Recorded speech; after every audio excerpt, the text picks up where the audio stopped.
আসসালামু আলাইকুম ভাই বোনেরা, আপনারা সবাই কেমন আছেন? আশা করি আপনারা সবাই ভালো আছেন। আলহামদুলিল্লাহ আমিও ভালো আছি। দ্বিতীয় দিনের মতন কিন্তু শপিং করতে চলে আসছি। সাথে কিন্তু মেয়েও আছে, তাই আর তেমনভাবে কিন্তু ভিডিও করা হয়নি। আর শপিং করার উদ্দেশ্যে আসলে কিন্তু ভিডিও করার দিকে কোনো নজরই থাকে না, কারণ পছন্দ মতন তো জিনিস কিনতে হবে, দেখতে হবে তারপরে।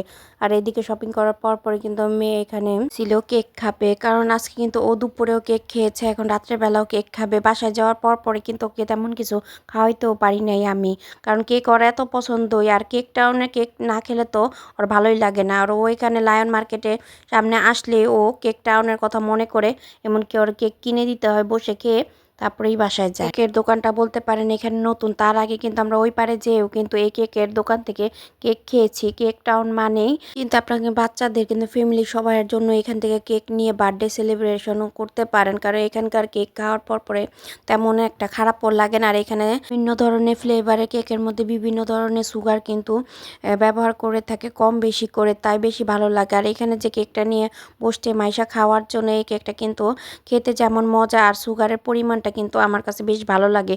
আর রেনবো কেক বলেই কিন্তু মাইশা দেখার পরেই কিন্তু এই কেকটা ও খাচ্ছে। আর পাশাপাশি কিন্তু আমার লাভা কেকটাও ভালো লাগে। এই কেকটা কিন্তু একটু আপডেট হয়েছে। এই লাভা কেকের মধ্যেও কিন্তু একটা বিশেষত্ব আছে। কেকের মধ্যে যে চকলেটটা মেল্ট করা থাকে তাই বেশি ভালো লাগে আমার খেতে। তাই মাঝে মধ্যে আমি ওইখানে আসলে খাওয়ার চেষ্টা করি, কারণ এই দোকানে আসলে কেক আমার খেতেই হয়।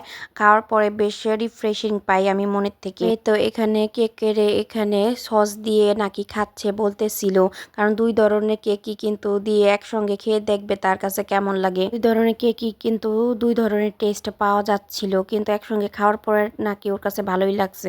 রিক্সা নিব আর বাসার দিকে চলে যাব। আর ইবনে সিনার সাথেই কিন্তু লায়ন শপার্স ওয়ালটা আছে, কারণ এই মার্কেটে আসলে আপনাদের কিছু না কিছু পছন্দ হবেই। সেই কেরানীগঞ্জের আশেপাশে কেউ যদি থেকে থাকেন, এখনো কিন্তু জমজমাট ভাবেই কিন্তু মার্কেটটা চলতেছে। আপনারা অবশ্যই কিন্তু আসবেন আর আপনাদের পণ্যটা দেখে শুনে কিনতে পারবেন। এটা কি পরিমাণ যে জ্যাম এখানে যা আছে যে বলার মতো না, কারণ এত পরিমাণ জ্যামের কারণ ঢাকা শহরের ভিতরে ঢোকার এই প্রবেশ পথটাই তো ব্রিজ।